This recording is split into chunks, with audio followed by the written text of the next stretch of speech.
송시천 오늘 성경 봉독의 아나운서 같아. 그리고 찬양대, 제가 유튜브를 봤는데 서울의 어느 대형 교회, 이 핸델의 메시아, 전 성도가 찬양대가 되어가지고 전 성도가 똑같이 뽀한 스처를 입고, 이야, 은혜롭게 하더군요. 우리도 그래 할 수 있습니다. 앞에 나와가지고 앵콜 성도들까지 같이 하는 거예요. 그렇죠. 당장 하는 거예요. 오후 찬양대 힘있고 은혜롭게 감사합니다. 우리 성도들도 같이 이 찬양을 하면 합니다.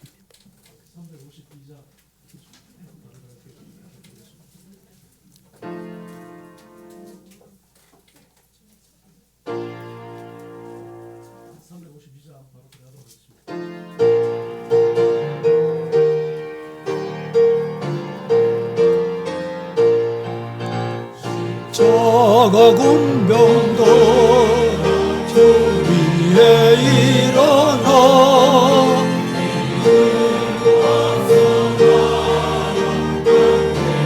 사우라 주께서 성전하러 영광을 얻도록 누군데 거느리 이기게 하시네.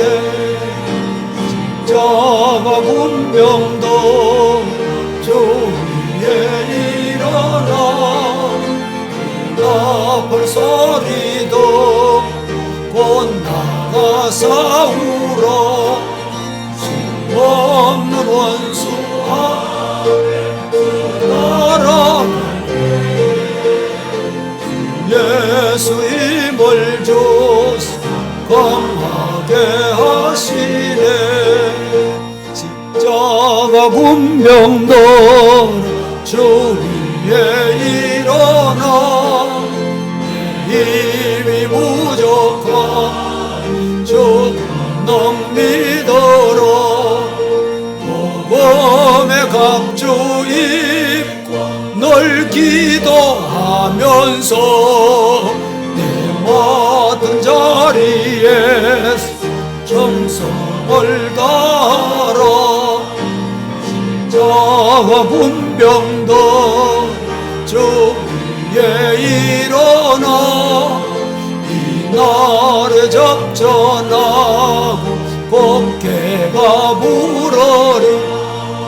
성전한 군사도 영생을 얻으며 영광의 주와 함께 왕노릇하리라.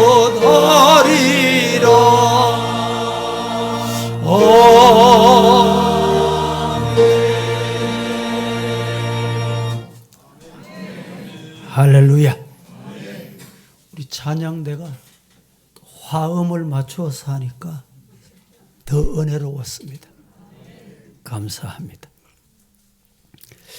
1863년 영국 어느 추운 겨울밤, 갓난 아기를 품에 안은 한 여인이 남부 웨일즈의 언덕을 넘어가고 있었습니다. 갑자기 세찬 눈보라가 몰아닥쳐 더 이상 걸을 수가 없었고, 아무리 외쳐도 주변에 도와줄 만한 사람조차 보이지도 않고 나타나지도 않았습니다. 다음 날 한 농부가 건초더미를 짊어지고 그 눈 쌓인 언덕을 넘어가게 됩니다. 농부는 언덕의 한 움푹한 지점에서 이상한 형태의 눈더미를 발견을 합니다. 그 눈더미를 헤치자 그 속에는 알몸으로 얼어 죽은 한 여인이 나타납니다.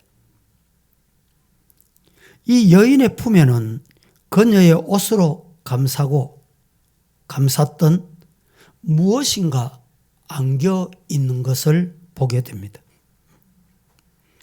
농부가 옷을 헤치자 아직 숨을 활딱이는 갓난 아기가 있었습니다. 이 여인은 추위 속에서 자신의 옷을 하나씩 벗어 아이를 감싸고 자신은 알몸으로 얼어 죽고 만 것입니다. 이 아이는 커서 훗날 1차 세계대전 중 전시 내각을 이끌었던 베르사유 조약을 성사시킨 바로 영국의 34대 총리 데이비드 로이드 조지라는 사람이었습니다.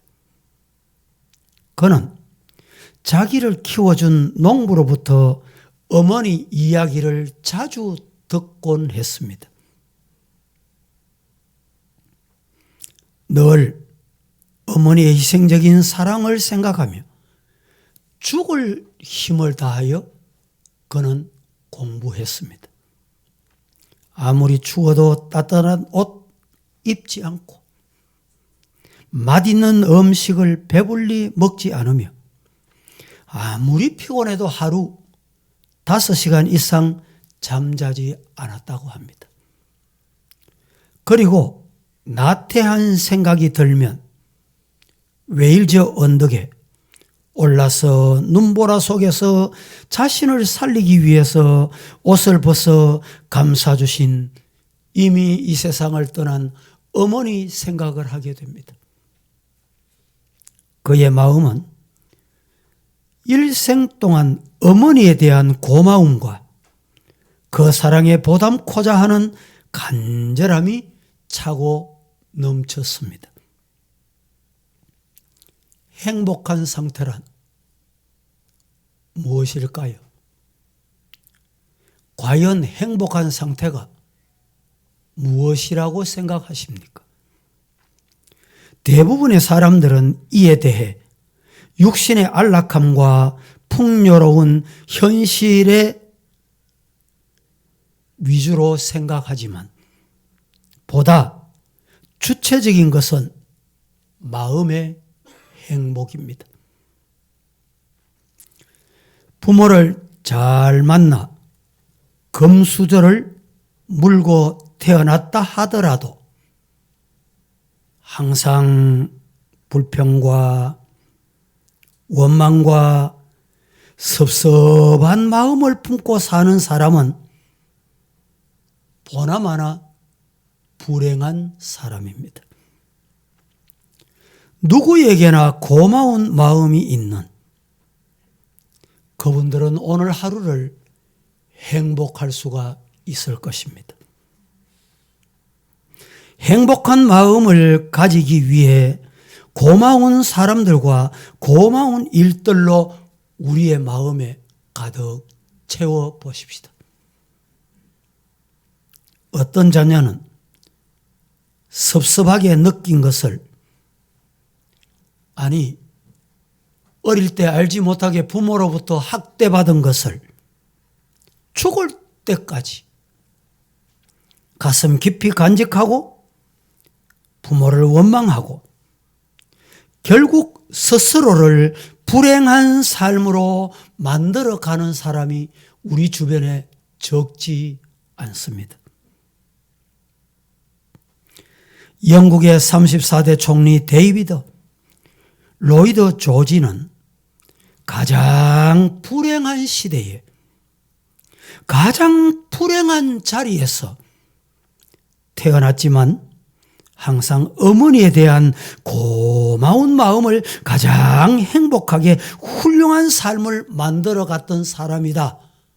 이렇게 말해도 틀림이 없습니다. 여러분, 신앙생활의 핵심이 뭘까요? 예배, 기도, 찬양, 감사, 이것 아니겠습니까? 예배가 있고 기도가 있고 찬송이 있으면 자동 나오는 게 뭘까요? 감사일 것입니다. 그러나 감사는 당연한 것인데 왜 감사하지 못하며 살까요? 이유는 내게 있는 것, 현재 누리는 것보다 현재 없는 것, 아직 이루지 못한 것에 집중하고 마음을 두고 있기 때문에 불평할 수밖에 없는 것입니다. 공연히 다른 사람의 것과 비교하면서 만족하지 못하고 불행한 인생을 살아가는 사람들이 적지 않습니다. 에덴 동산을 기억하시는지요? 에덴 동산이 어떤 곳이었을까요? 한마디로 복락을 누리는 곳이었습니다. 만족할 수밖에 없는 환경이었습니다. 하나님이 주신 은혜, 하나님이 주신 그 은혜에 감사만 하더라도 시간이 부족했을 곳이 바로 그곳입니다. 아담과 하와는 그런 곳에 살면서도 드디어 마귀의 유혹에 넘어가 선악과를 바라보다가 하나님 앞에 불순종의 죄를 범하고 쫓겨나고 말았습니다. 하나님께서 우리의 가정, 우리의 사업처, 우리 교회, 우리를 통해서 주신 것을 헤아리면 감사할 것이 한두 가지이겠습니까?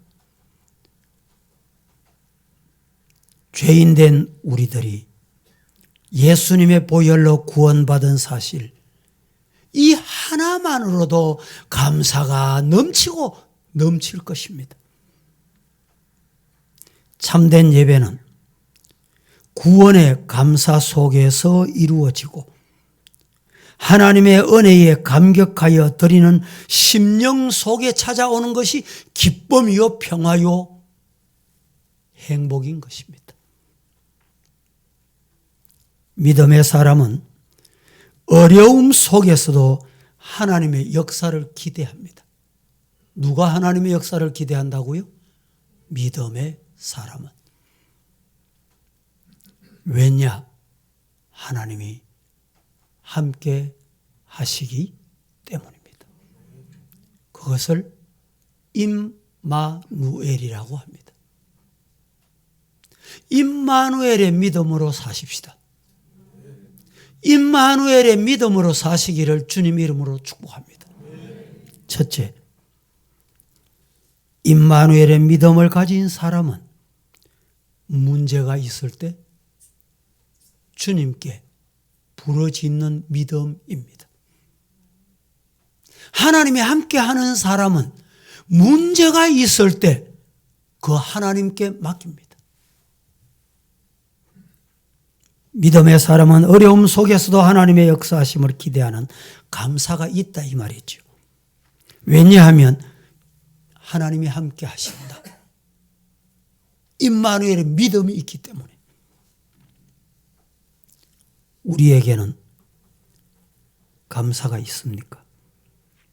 예수님이 예루살렘에 가시는 도중에 사마리아와 갈릴리 사이로 지나가시다가 한 마을에 들리게 됩니다. 그때 오늘 본문에 보면 나병 환자들이 예수님이 지나가신다는 소문을 듣고 멀리 찾아나와 소리 지릅니다. 12절에 이렇게 말씀합니다. 한 마을에 들어가시니 나병 환자 10명이 예수를 만나 멀리 서서 예수님께 소리를 외칩니다. 뭐라고? 예수 선생이여, 우리를 불쌍히 여기소서. 시작. 예수 선생이 우리를 불쌍히 여기소서. 나병 환자들은 육신만 망가지는 것이 아니었습니다. 결례법에 따라 그들은 부정한 사람으로 취급되었고 그들과 접촉하는 모든 것이 다 부정하기에 가족과도 접촉할 수 없는 격리 상태에서 살아야만 했던 그들입니다. 그런데 그들이 예수님의 소문을 듣게 된 것입니다. 마치 예수님이 그 마을을 지나가신다. 그들의 마음이 어떠했겠습니까? 나병 환자들은 어떻게 해서든지 예수님을 주목 끌고 싶었습니다. 그래서 멀리 서서 우리를 불쌍히 여기소서. 그들은 부르짖었지만 제자들이나 주변 무리들에게는 나병 환자들의 외침이 소음으로 여겨졌습니다. 주변에서는 그들을 제지하기에 바빴습니다. 그러면 그럴수록 나병 환자들은 더 소리를 높여 외쳤습니다. 그들은 다른 사람들이 어떤 반응을 보이든 전혀 개의치 않았습니다. 기도할 때 이게 진짜 기도인 겁니다. 나병 환자에게 무엇이 필요할까요? 목표는 치료받는 거예요. 회복되는 겁니다. 건강 찾는 것입니다. 그래서 그들은 부르짖었습니다. 주님은 주님께 나오는 자를 결단코 모르는 척 하시지 않습니다.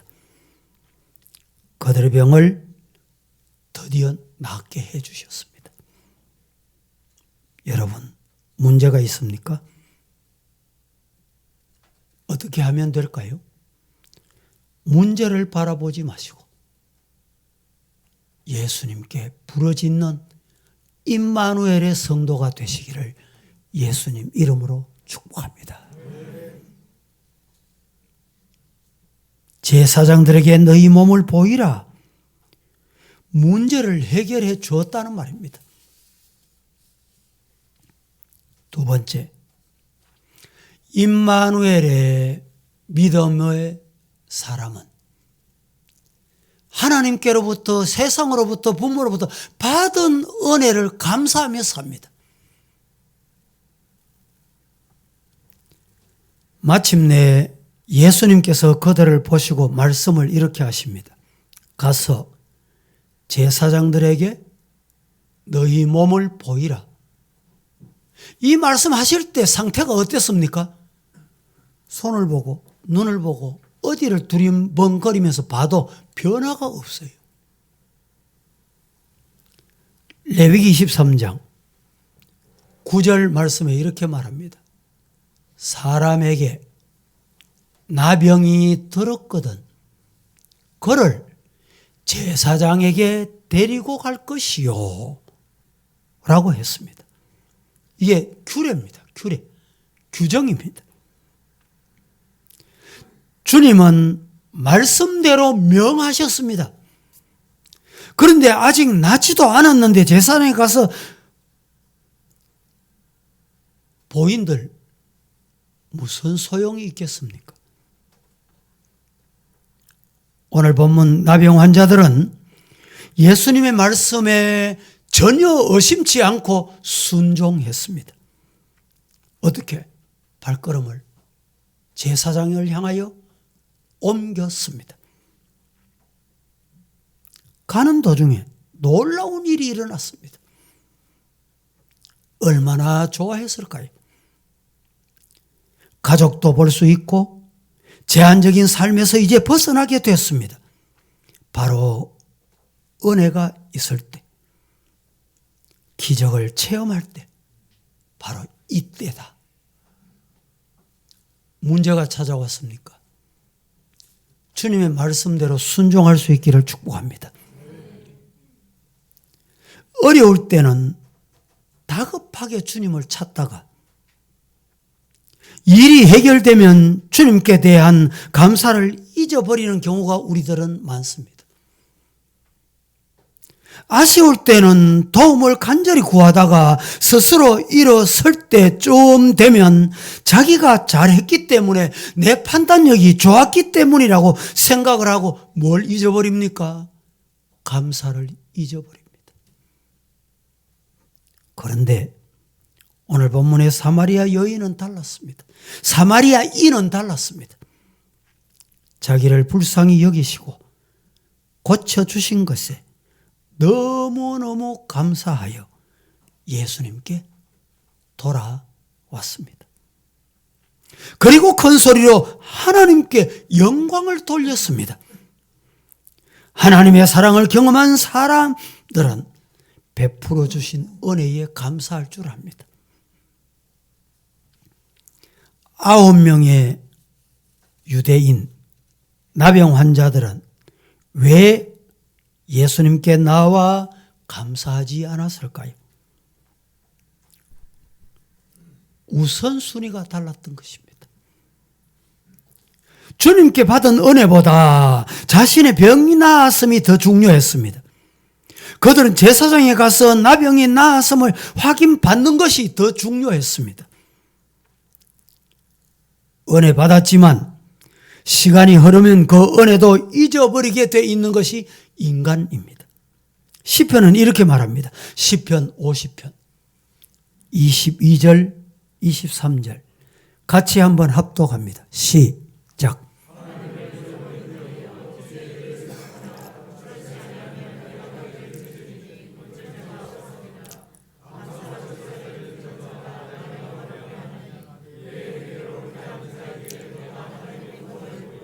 22절부터 23절 다시 한번 제가 봉독해 드리겠습니다. 하나님을 잊어버린 너희여, 이제 꼭 생각할 것이 있다. 이를 생각해라. 그렇지 아니하면, 이를 생각하지 아니하면 내가 너희를 찢으리니 건질 자가 더 거기서 없다. 23절. 뭘 이것을 생각하란 말입니까? 감사로 제사를 드리는 자가 하나님 아버지를 영화롭게 하나니 그의 행위를 옳게 하는 자에게 내가 하나님의 구원을 보여주시겠다. 아멘 하시기를 주님 이름으로 축복합니다. 감사할 때 하나님은 더 큰 은혜를 주십니다.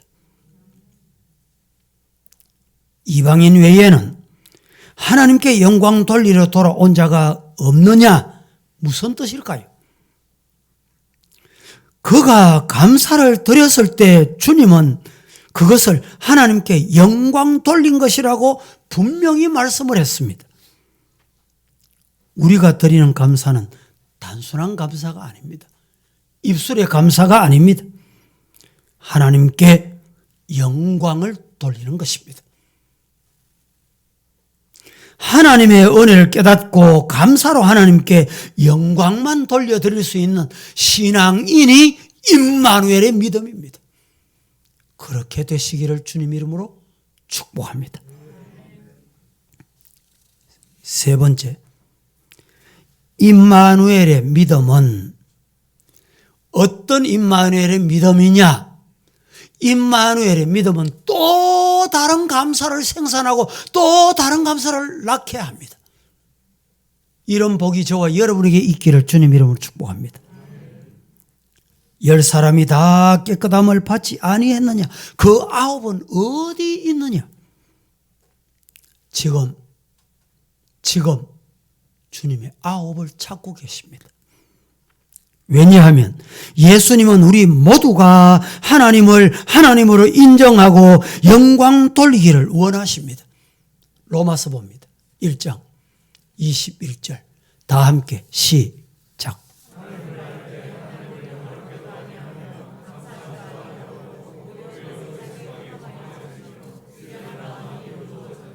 대단히 중요한 말씀입니다. 하나님을 알되 지식은 알아요. 머리는 알아. 하나님을 알 때 하나님께 영광을 안 돌려드려. 하나님을 영화롭게도 아니해. 감사하지도 아니해. 오히려 그 생각이 허망하여지고 미련한 마음이 어두워지는 이런 현상이 왜 있느냐? 감사가 없기 때문이란 말입니다.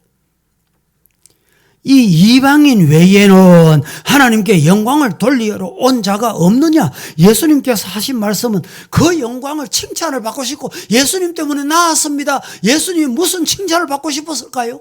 아니었습니다.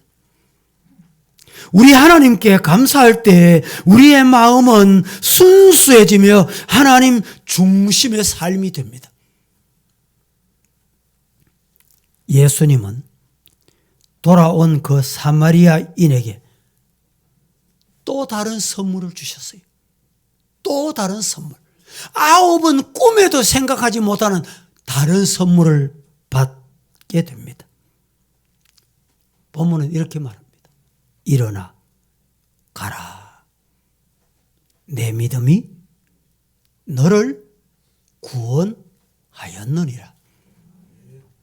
그는 사마리아인이라는 이유로 유대인으로부터 멸시 천대를 받아왔습니다.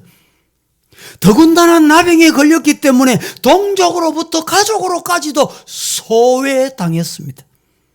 그런데 이제 예수님으로부터 치료받았을 뿐만 아니라 구원의 선물까지 받게 된 것입니다.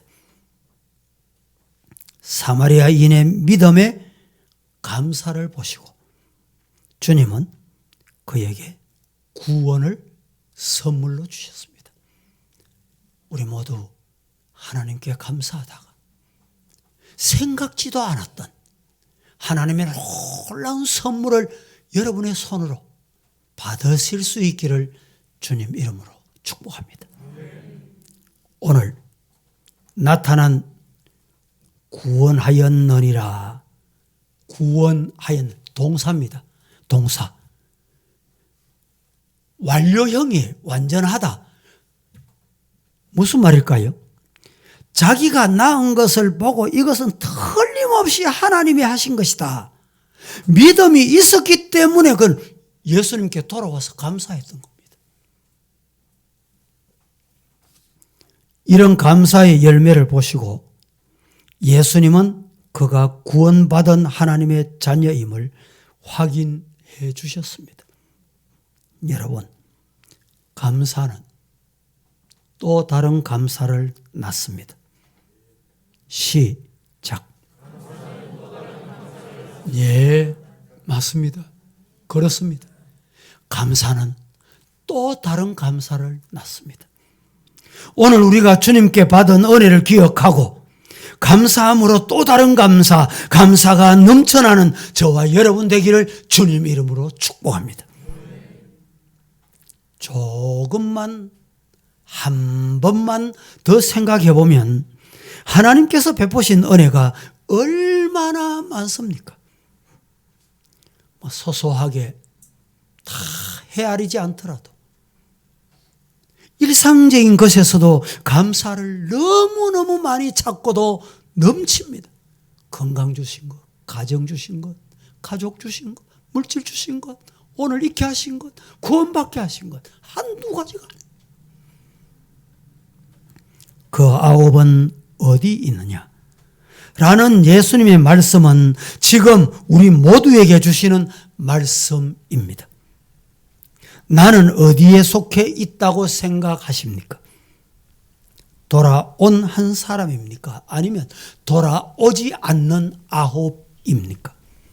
이 성경에 보면요, 숫자를 말씀하실 때는 돌아온 사람이 항상 적습니다. 돌아오지 않는 사람이 항상 많습니다. 왜 그럴까요? 신앙생활은 이렇게 어렵습니다. 그래서 우리가 구원의 길은 좁은 길이다. 구원의 길 가는 사람은 작습니다. 넓은 길을 가는 사람은 많아요. 내 하고 싶은 대로 가고 싶은 대로 그렇게 사는 사람들 적지 않습니다. 예수님은 지금도 9을 찾고 계십니다. 하나님의 은혜를 잊지 않고 사는 사람들, 감사할 줄 모르는 자들이 돌아오기를 원하고 기다리고 계십니다. 부르고 계십니다. 하나님께 감사드려야 할 구체적인 이유들을 오늘 이 시간, 아니 한 주간 가정에서, 직장에서, 삶의 터전에서 곰곰이 되새기시고 또 되새김질하시고 또 더듬으시고 감사하시는 여러분 되시기를 축복합니다.